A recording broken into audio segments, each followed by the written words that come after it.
And welcome back to episode 138 of the Weekly Tech Rant with me, Jay. And me, Carl. Well, Carl, we are back for another episode of the latest tech stories this week. We're still on Twitter.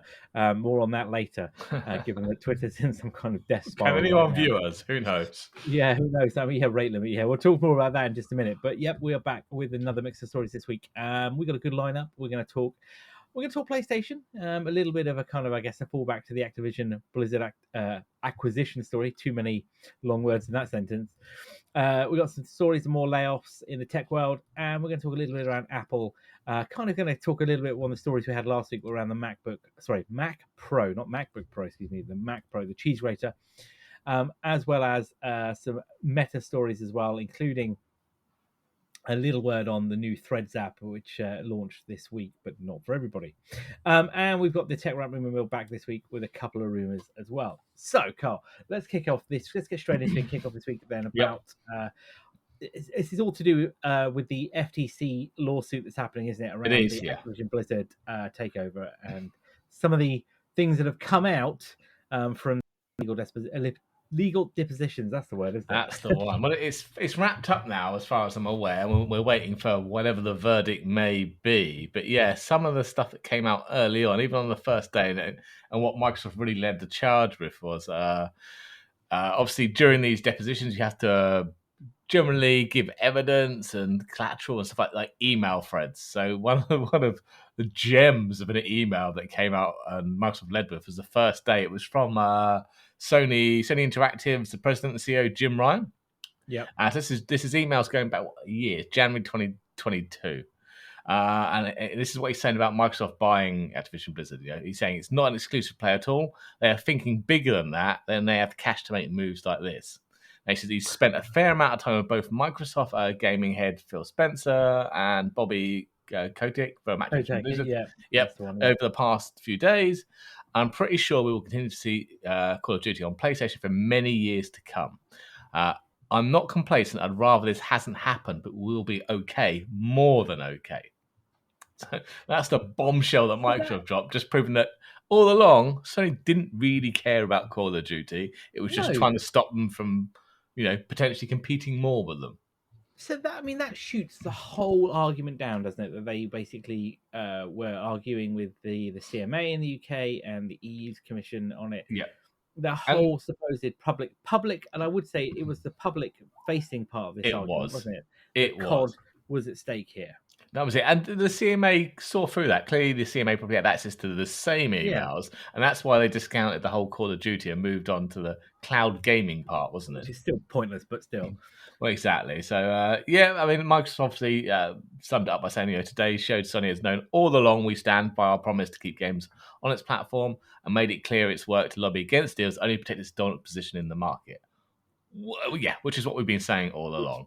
It just sums up Sony's absolute blatant, I don't want to say lying, but blatant kind of mistrust around it's a double standard, isn't it? Exclusives are okay for them, but they don't like it when exclusives exclude them.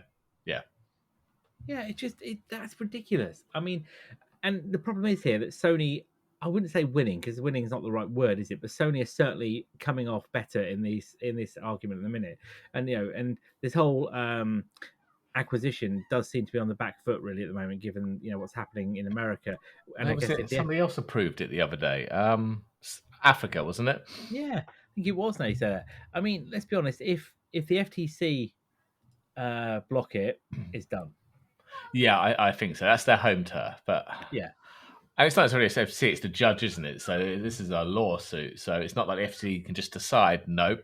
They have to convince the judge either way. So, it all depends. I don't know when we're expecting the results of this, though. No, I'm not sure when we're expecting it at all either. But, I think, it's going to have to take a little bit of deliberation to get through it. Whether or not they'll appeal is likely. I suspect they will appeal. They're appealing the CMA decision, aren't they, in the UK? Yeah. It's going to have to see. Microsoft are not going to want to walk away from the $70 billion acquisition without a fight. No. So it is here. But interesting as well, isn't it? In this statement, they also there was two other kind of things that came out of it as well. One was around Microsoft's view on cloud gaming, which is they have admitted themselves that it is only a niche angle at the moment, isn't it? It is, As yeah. far as their words, they noted, wasn't it? According to Microsoft, it makes up a tiny fraction of the billions of hours of gameplay each year and has never achieved consumer demand beyond its current niche. And I think the problem with that is that whilst broadband connections are ubiquitous in most developed countries, it still is easier to have, if you haven't got a decent connection or you live rurally or whatever, having a physical game that you can play on, even though I know you got to download them in most cases, but the point is you can play it without an internet connection in a lot of cases. Now, I know somebody's going to shoot me down and go, yeah, but many games need that today. Yeah, you're right, they do. Yes, But yeah. consoles still sell, don't they? That's the truth, Exactly. And, me and you both have decent internet connections, so we could fully take advantage of cloud gaming. But there's still a perceivable lag for me. So it works for some types of games, but the kind of games that I want to play, FPS, racing games, I can see that lag between me, pressing the joystick and it actually reacting, which I'll just download the game. Yeah, that's what I mean. It's just, I look, cloud gaming would work better for me. Like, for example, so if I'm playing on another machine that I don't necessarily have a controller with, I'd like to be able to play games that have mouse and keyboard support rather than just the cloud gaming, which effectively is Xbox in the cloud. It's lots of Xbox Series X wrapped up. I really would like to have the ability to cloud game properly, like which I can do. Theoretically, I could bark up Parsec, and I could create almost like a VPN, not VPN, sort of a VNC style connection to my machine and do it that way. But I'd like to be able to play PC games with cloud gaming, rather than just console ones. That would give me more scope for playing it. But I think also the other problem, every time I go to play it, I'm thinking, right, I'm away, I'm stuck in a hotel, I don't have an Xbox or gaming PC. That's Great, what I mean. I'll fire up the cloud gaming, but hotel Wi-Fi, isn't it? It's so rubbish that it's just impossible to do. It is. I mean, I think it will get there. There will be a point in the near future where cloud gaming will be standardized. It will be, won't it? When everyone's got 10 gig fiber everywhere, even in your hotel room. The problem though is that the cloud is just somebody else's data center, isn't it? That's really true. So exactly. It is going to cost money. There is storage in that, but at some point it will become the standard approach. The standard approach. It's not going to be. There will be a time when actually it will be cheaper to do that than buy a console, because actually that's the way you want to run. Because you'll have your TV or your, I don't know, projection system or whatever. You won't want a physical box in your house. It will seem archaic to do that, but that is not yet, is it? Really? No, it's not yet. No, we're not there for games. But on a funny point though, there was a game announcement, didn't it? Came out in court through the paperwork that Bethesda announced unintentionally. That there is a new Indiana Jones coming, yes, which will be an exclusive to Xbox and PC. But it's actually, according to Microsoft, it will also other ZeniMax titles. So ZeniMax are publishing it. Will also be shipped on PlayStation and the Nintendo console. Yeah, as well. But I think the general consensus from what I've seen is that titles that historically there have already been out on multi-platforms will continue to be multi-platform. They're not going to go exclusive. But brand new titles like this indie, it's brand new one for them. Yeah. Starfield, they're all brand new properties, aren't they? So they will be exclusive where it makes sense. Exactly, I think you're right. And do you blame them? No, not at all. You got to give something back to the consumers that are paying the money, so to speak, aren't they? Sony have bought publishing houses before, game studios before, and made it all exclusive. Haven't they just? And that's many times, but that's okay. Yeah, no worries. So as soon as we get more information on the FTC ruling, we'll of course be back with the update for that. But I suspect it will take a little bit longer for that to come through. But I have to say, I'm not feeling positive. We'll see. I mean, there are a lot of points either side, so it all falls down to the judge at this point, doesn't it? It does indeed.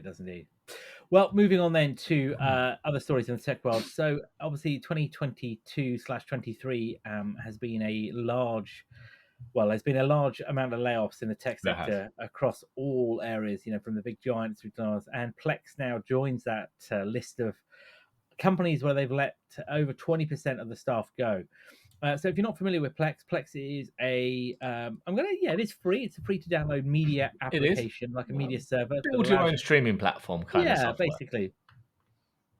And you can build that. You can roll it, in your own hardware. You can roll it in the cloud, and then you connect it to a video library. And as Carl said, you can use it to stream content. You and I both use it in Anger. We have a very well stocked library.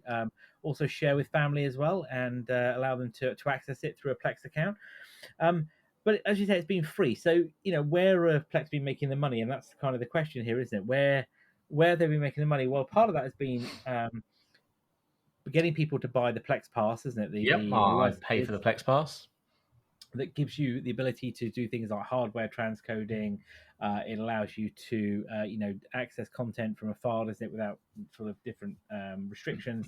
Access to all the mobile apps and stuff like that. That's it. That's the one. Yeah, and you can also have multiple, also allowing you to have multiple users, isn't it, as well, that can access content as well. But one of the things they released recently has been a ad-supported channel, isn't it? Like one of these free. What's the other one? Pluto TV, is that the one? Pluto, Pluto's one of the ones that you get movies and TV channels for free, but ad-supported. And Plex themselves have launched one of those as well. Now, we were talking about this in the kind of the preamble before we came on air. Was have you ever used it? And I was saying I've never used it, apart from my father-in-law, who's used it accidentally and told me, "Oh, watch the film off your library." I'm like, "What? I haven't got that." And it turned out he'd been watching the free channel by accident. I mean, I haven't, because it doesn't really fit in with how we do our media. Plex is just the central server that holds all the movies and the metadata, and COD is our front end to Plex, and there really isn't an option there to see that Plex provided content. I mean, if I go to the web interface or use the Plex app on the go, of course I can, but I've never really felt the need to it. Yeah, see, I use Plex as the front end. I've got, that's deployed through, Apple TV. Oh, you've got Apple TV, things like that. But I mean, these ad-supported channels. I mean, who really in their right? Okay, I'll rephrase that because it doesn't sound fair. If you haven't, got access to one of the streaming services, it's probably a good way to get films, isn't it? But the content's not great. The quality probably is not overly high. It just, I can't see they're getting much reach on it, but I might be wrong. And I can probably say that they're playing to the wrong audience here, aren't they? Yeah. Plex's audience is, I want to say, predominantly pirates. Who are? What you're on about? I don't know what you're on about. It will play any media, but predominantly I think it's potentially pirates and stuff like that, who aren't likely to go and click on ads and buy software and stuff like that. They'll pirate it. I mean, I did think, what were they playing at when they launched all this? It was very different from their bread and butter. But clearly, it's not worked, and they've laid off it's 20% of the workforce, haven't they? As of last Monday, and having a real think about how they run the business and going back to core strengths. But I have to say, I've heard a few people talk about maybe moving away from Plex as well, and looking at other solutions now because of some of the development lifecycle issues and things. Yeah, I mean, I've looked. Jellyfin's one of them, isn't it? That's the other one. That's the big one, isn't it? Really? I was missing the ability, and I need to relook at this one because the only thing that's holding me back is that ability to have those separate accounts for the kids that are age restricted, so they can only see content. That wasn't there on Jellyfin last time I looked. It has the hardware transcoding. So if it had that, I would go there, because it doesn't matter about the interface to me, because they don't see it because Kodi front ends it. Yeah, no, I'm with you on that one. I like that ability of Plex to have that age restriction, because that really helps with the kids. But Jellyfin, I wasn't. I have to say, I didn't get on well with it. But I don't intend to change anytime soon. But obviously, given that there might be a concern here that they could shut down. I guess that's not what we're suggesting, but if they're laying people off, you never know if they get into a negative cash flow situation. There is a risk there that could happen, couldn't it? There is. So I probably need to reevaluate Jellyfin and have a look to see if it would potentially work for my situation, or what I would lose if I moved to it. Definitely indeed. Okie dokie then. So let's talk a little bit about Apple next then. So let's move across to talk about Apple gaming. So I know this is a weird subject, but given we were talking about Sony earlier, I suppose it makes sense to kind of talk about it. In all the recent Apple events, they've talked massively about Every single bringing one. games, every single one, bringing games to Apple. And last event was no surprise, was it, with Kojima-san talking about Death Stranding and Yeah. particularly the metal. So their metal engine, isn't it, underneath it that does the Basically, gaming. their version of Proton, isn't it? So That's the all, yeah. Metal's their version of DirectX, isn't it? And That's Vulkan. sorry, yeah. That abstracts the hardware, or gives you kind of low-level access to the hardware, but in a bit more user-friendly. And then they announced their version of basically Proton, or it's based on Wine, isn't it? Their version for translating DirectX games to Metal on the fly. Yeah, that's right. And to be fair, gaming on Mac is not new. There have been games on Mac for years Yes. and years and years and years and years. However, since the move from when it was PowerPC, it was different, and then we moved to Intel and games of it. But there's never really been serious gaming on Macs since the move to, well, I would say, since the removal of uh, graphics, unless you had a Mac Pro and you Yeah. could have a Nvidia or AMD card in there, typically Nvidia, I should say. Gaming has never been, I guess, the forefront. Now you can get, Steam for the Mac, can't you? There are now several first-party games, but there just really aren't, those AAA titles that are floating around, really, are there? There are not. No, I mean, at least with the Intel-based Macs, as you said, you could go and add an NVIDIA or an AMD GPU and get some serious actual GPU performance. You could, what do they call it? Boot camp it, couldn't you? Yeah, you Switch could into Windows. exactly. You finish your Yeah, work on your Mac, switch into Windows, go and play some games. Great. You had that option. But obviously, with the transition to the M architecture, they've taken all that away. Even on the Intel MacBooks, the laptops, you could use a Thunderbolt dock, couldn't you? And stick an yeah, external GPU in it. And again, exactly. use the same on Windows. You had the options if you wanted to. It wasn't seamless, obviously, but you had those options. But yeah, the introduction of the M stuff just kind of killed that. And even with the new 2023 Mac Pro, where we've actually got some PCI Express slots, can't use GPUs. And Apple are killing Thunderbolt docks for GPUs as well. They're basically Yeah. all external GPUs are now dead to Apple. I mean, and Apple, if you take Apple as a gaming platform, and I don't mean the Mac, if we look at iOS specifically, there are tens of thousands of games available in iOS. iOS is a massive gaming Yep. market. Mobile gaming is huge. And, there are, as I say, tens of thousands of games available. Apple have Apple Arcade, I mean, obviously the Fortnite argument, we won't get into that, but, Fortnite was on iOS. There are masses of games there. But to say I'm going to pick up play a game on my Mac, I'm not too sure. Now, Apple, of course, with the new version of macOS Sonoma, have introduced this new porting tool, haven't they? That They have, developers yeah. can say take their Windows game and effectively convert it to run on Mac with, well, according to Apple, they say little or no effort. Now, I'm no developer, but I read that with that's not probably quite how it works. Your mileage may vary. And I think the idea obviously isn't just that they can bundle this and just not do any work. It's to show them what performance out of the box would look like and what else they need to do to get up to speed. So it's not something designed for the consumer, is it? It's just the developer. Exactly, and we have got some big name titles coming to Mac. I mean, Resident Evil Village has been rewritten to work on Mac, Yep. Natively. We've had Warcraft, World of Warcraft WoW on there for a while. There's been a few other games there, but what you typically don't see is big name title and it's Windows and Mac compatible. That is very No, unlikely these days. day one launch or anything like that. Yeah, It's usually a year, or even a year and a half or more behind before you get a Mac port.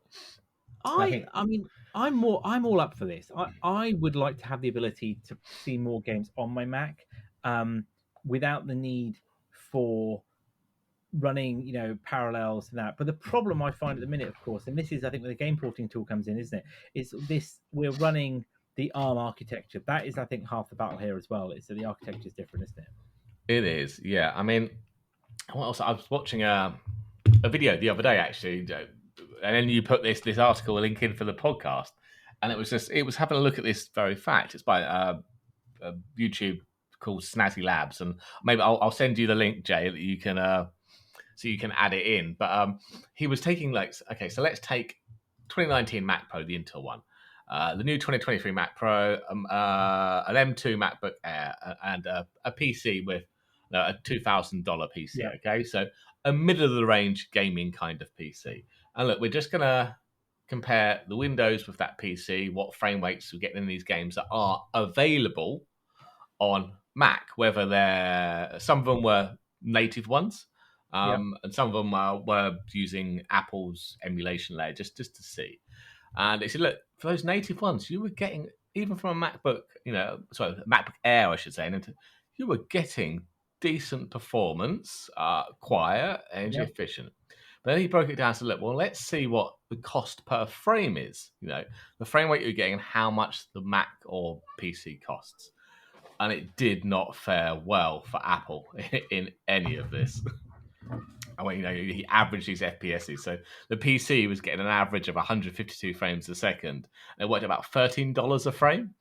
Wow. Whilst the MacBook Air was only getting 30 frames a second average across these games, which is 36. I mean, the worst. The Mac Pro, the new one, even that top end with all that graphic horsepower was only managing an average of 116 frames a second. So it cost them $60 a frame.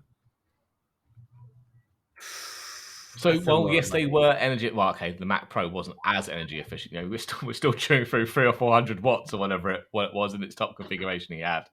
But yeah, the value for the frames you got out of it was not compelling. But yes, you could game on it, and that's I guess that's the bottom line. Yeah, you could game.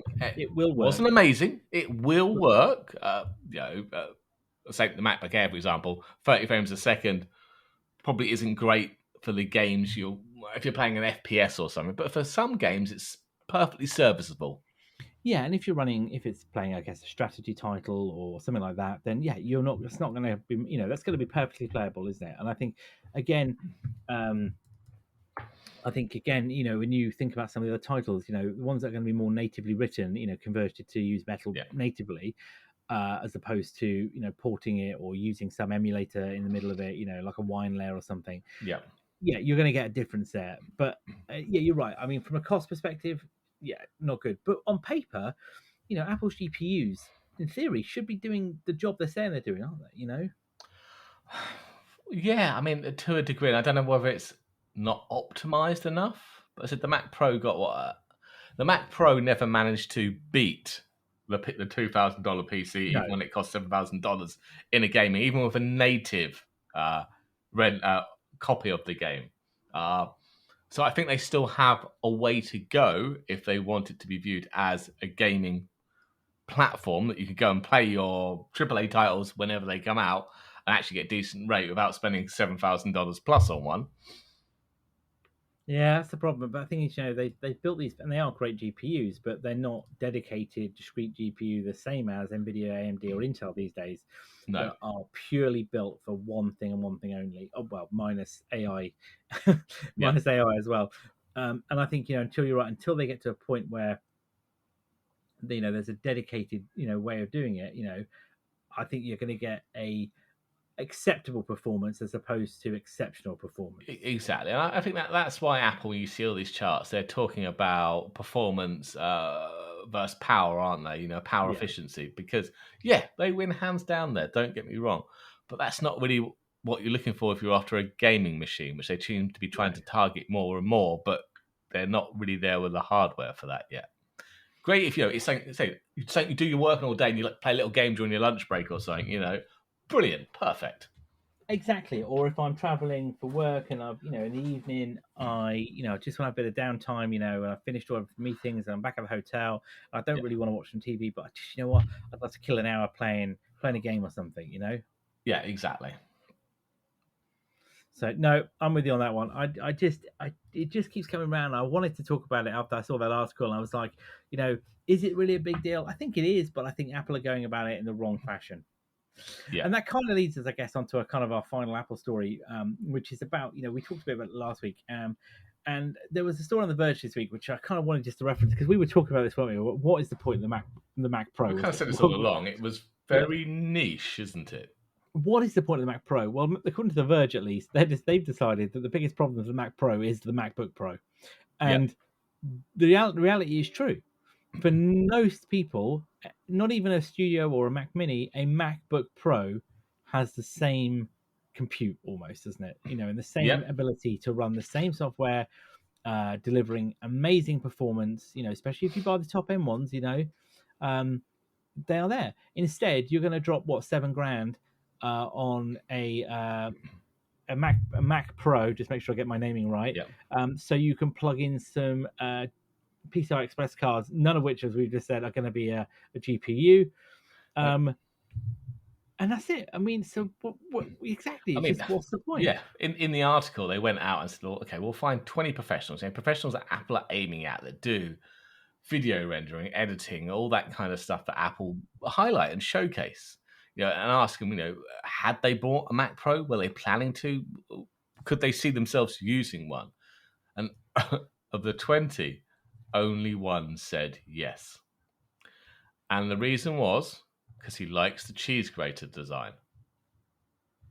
I like a lot of designs and stuff, but that doesn't mean that I want to. I think that was, he would like one, but he's not going to buy one. But yeah, they all kind of said the same thing. Yeah, I can do the same with a 16-inch MacBook Pro or the Studio for considerably less money.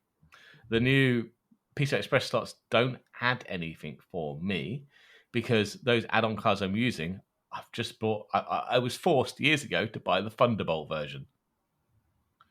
But that's what. But the majority of these pro users, not developers, pro users state the one thing they use PCIe for is GPUs. Yeah, that was it, and you can't do that. You can't do it. So what is the purpose of this machine? Absolute purpose. It does not have a purpose. Let me slap a 4090 in it or an AMD equivalent, and take some of my money. That would definitely help. Or several of them. And you can't upgrade the RAM either. No, it just felt like Apple here almost got themselves at a point where we've got to ship this thing. It's just like, we've got to shut everybody up. We've got to ship this thing. We've got to deploy it. We've got to that's it. Once we've done it, it's dead. We move on, walk away. Yeah, we've done it now. We won't release another version. Yeah, this is it. Now shut up. You got what you wanted. Carry on.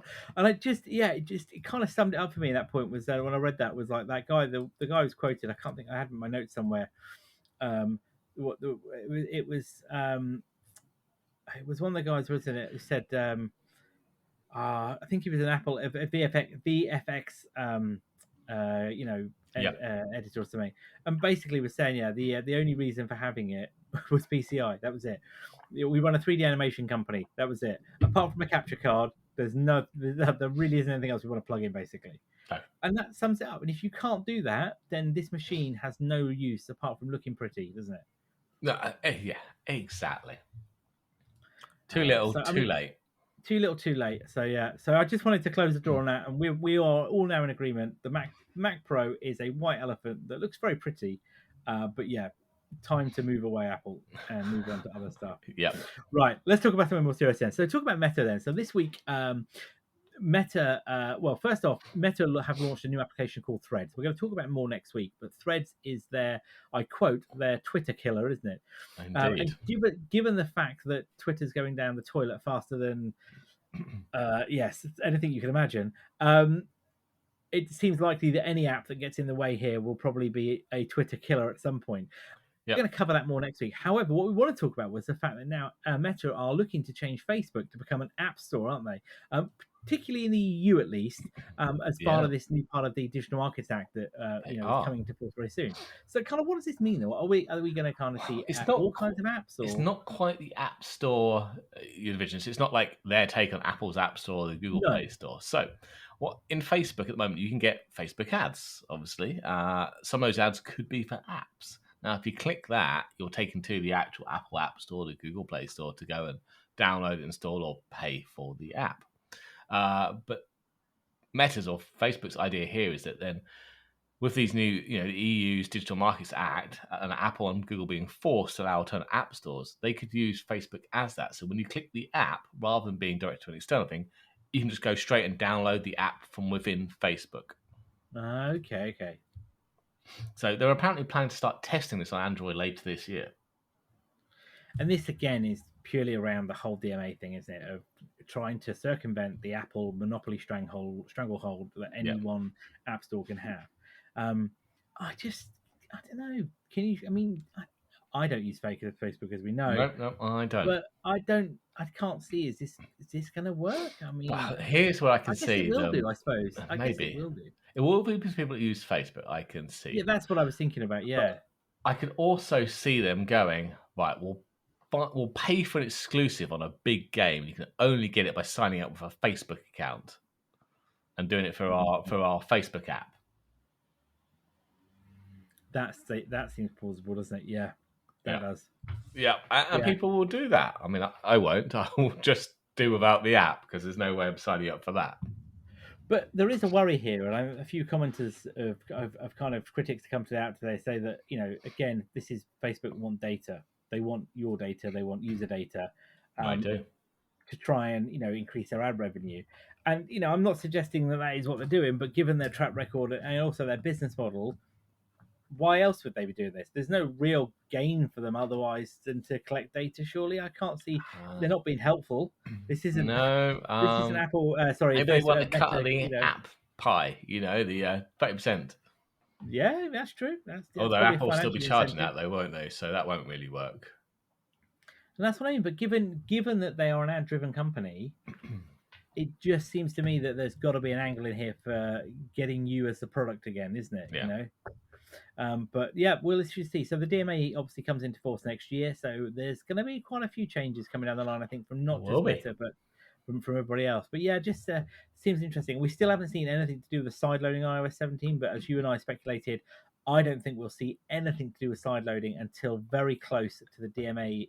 It'll be in the code there somewhere, or it'll be in 17 point something or other that is released. It'll be a niche release, and Apple will do it very quietly. There'll be no one line in no, it won't even because Apple don't do release notes, do they? So no. There'll be minimal fanfare on that because they are not going. This is something they do not want. This is something they are going to struggle with. So yeah, this is not going to be something that Apple are going to want to shout about from the rooftops like other things, but we'll see. Okie dokie then. So, as we said, Twitter is slowly destroying itself inside out. And this, in the last week or so, Musk has, well, I guess I topped every other way of killing off Twitter by introducing a rate limit now. Keep me honest here. So, if you are a verified account, you can read 6,000 tweets a day. It's changed, but that's how it started. So last Saturday it started as that. Yeah. So verified account, 6,000 posts a day. Read. Unverified account, 600 posts of tweets a day. And new accounts to the platform. Now, they didn't specify what new meant. However, you know, was 300 tweets a day. I'm sorry. You want me to interact with a social media site? That means you are limiting now the amount of content I can see. Yep. And you said it, so it has changed, as you're right. So what are the new limits now? Then? So we then, shortly after on the same day, we went up to 8,000 for verified, 800 for unverified, and 400 for new unverified. And as it stands at the moment, I think we're at 10K for verified, 1K for unverified, and 500 for new unverified. But also to add to the misery of users, at one point this week, he also required people to be logged in to view tweets or profiles as a temporary emergency measure. This promptly broke everything, even Twitter, and has since been rolled back. Well, they were struggling as well. They've broken TweetDeck as well, haven't they? But they're about to launch a new premium version of TweetDeck, which has upset a lot of people, isn't it, as well? I have. So, go ahead. Go on. I was going to say, you can't view any embedded tweets because apart from that logged in functionality, wasn't it? Yeah, that broke all that. And I must the whole reason he implemented this is to address extreme levels of data scraping and system manipulation. It's rubbish. It's absolute rubbish. Maybe more people are scraping your data now because your API pricing is unreasonable. Just a thought. His whole argument for this does not add up, doesn't it? Now, there were some unsubstantiated rumors, wasn't it, that Musk wasn't paying the Google Cloud bill, wasn't it? That was one of the no, rumors. he wasn't paying the bill. He has now paid the bill, apparently. Yeah, for quite a while they weren't paying it, or they were dodging paying it. For my understanding, they have apparently paid for it, so it's not them being kicked out of GCP that's causing the problem. No, and they had so back in 2018 they signed $1 billion contract with Google to leverage GCP for the Twitter platform, wasn't it? Yeah. And that was up for renewal on the 30th of June. Now, interestingly, we see all of these issues happen around that time. Yeah. Yeah, I mean, it's not just data scraping or system manipulation. There's more going on here than is being let on, isn't there? Yeah, there is, and I can't see Google aren't going to all of a sudden pull Twitter off their platform. It's that's not going to do them any favors, is it? It's not going to. No, but they'd like to be paid. So maybe Google rate limited this. Well, that's a possibility, yeah. Yeah, and we won't know that, but it is possible. Yeah, I mean, it could be along the lines of you paid us for 20% of what you owe, so we're now limiting your performance to 20%. There was I did see again unsubstantiated rumors that there was the new CEO apparently had to step in because apparently there was $42 million unpaid in invoices. Ouch. So it was, what gets me though is you still have Musk doing all of the tweeting, but you don't see anything from them.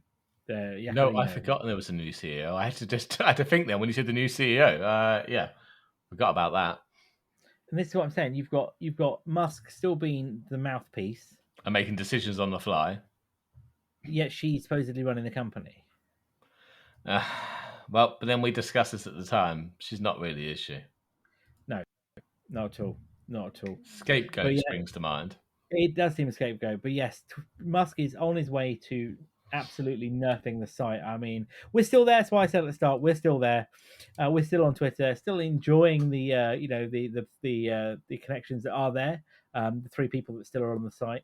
But given that Musk has reduced the staff as well from 7,500 approximately down to 1,500, I mean, what do you expect as well? It is just nuts. They've lost a lot of knowledge there, haven't they? And there's going to be a point where they can't fix something because the people who had the knowledge know how it works aren't there anymore. No, and again, this could be signs of that. We don't know because I don't think we'll ever get the actual answer out of them. Not until it goes under, and then when things come out in the later years of what happened. But no, indeed. Well, on that note, the Tech Rant Rumor Mill is back, and this week we've got 2 tasty little rumors in there. One is a little colourful. Boom, boom. So, kick us off then, Carl. What have we got? Oh, obviously, it's this time of year again. It's iPhone 15 time, and the rumours are starting to leak out a bit more now. Obviously, we know USB-C is coming because Apple has a gun to its head, so it had no choice on that one. So we knew that's coming. We know there's a slightly new design with titanium edges. It's a bit more rounded. But we're now talking about colours. Okay, so there's some interesting ones coming. So apparently the iPhone 15 Pro now are a very reliable leaker, the same leaker that gave us, that said the 14 Pro was going to get the purple colour. It's saying we're now going to get a dark red, crimson red kind of colour. Well, that's what, I was trying to work this out. Is that like crimson? Is that dark red? Or I can't, Yeah, I mean, this would be interesting because we've said this quite a lot of times now. We'd like a Pro or Pro Max in, what do they call it? Product red. You don't seem to get them on the Pros. You only get them on the normal ones. We'd really like a red one. I'd buy that. No questions. It would be the phone. So this will be a bit darker, apparently, a bit more muted, maybe. But yeah, I might be interested in getting a crimson one if I get the 15 Pro. There's also rumors, isn't there, that Apple are going for the light pink, light blue, and a pink on the entry level model. This is for the 15 and 15 Plus, isn't it? So the new ones are going to get a green similar to the iPhone 11 and 12 ones, more of like a mint green. That's the one, yeah. And the blue looks very similar to the blue that was on the 13, iPhone. Was it Pro? Well, there was a 5C as well that had that blue as well. Yes, I like blue, and then a pink. I don't think we've seen a actual pink iPhone before. Fuchsia. fuchsia. I would call that a fuchsia pink if I was honest with you. But Yeah, I think we've seen some light pinks, haven't we? But this is a bit more of a darker, more vibrant pink by the look yeah, of it. exactly. But I mean, crimson, I'm up for that. It'd be nice to see. We never got the bronze that was rumored before. Do you remember? Oh yeah, Um, but we got we got other colors instead. I mean, I'm rocking the purple here, or no, we're yep, not. same here. Purple, yeah, we had purple. I was going to say midnight black, but midnight was the other one, wasn't it? But I like the purple. I think it's a nice color. But yeah, do you know what? I'd like a splash of color. Does that make sense? Something that looks a little bit Yeah, different, and I meant to But say there you go actually, then. I'll bring this up offline, but now as good as any. 15, sorry, the 14. Have they changed the screen coating? Because I had the 13 Pro without a case or a Scratches, screen protector for 2 years, or was it a year or 2 years? scratched. Not a single scratch on it. No, A no. 14 Pro, my God, I've got some scratches on it, and I have not changed how I do anything. I'm glad you're not the only person. So I noticed the other day my 12 Pro, which I use my work phone, Yeah, is now heavily scratched. Not to the point where you can't really screen, but there are quite a few noticeable scratches on it, which makes sense because it's over 2 years old. I'd get that. The 14 I thought would be stronger. Now my case, I've got the Spidgeon clear cases, and so it's got a slight yeah, lip on the case, so it should protect it most of the time. But I have got a couple of really annoying, not deep scratches, but noticeable ones on the screen there, and I yeah. cannot work out, like you, what I've done differently Yeah. because The nothing rest of the changes. phone is immaculate. The sides, the Yeah, back, the camera bumps, it's just the screen. And I've yeah. got one at the top where the Wi-Fi signal is. It's just quite apparent now.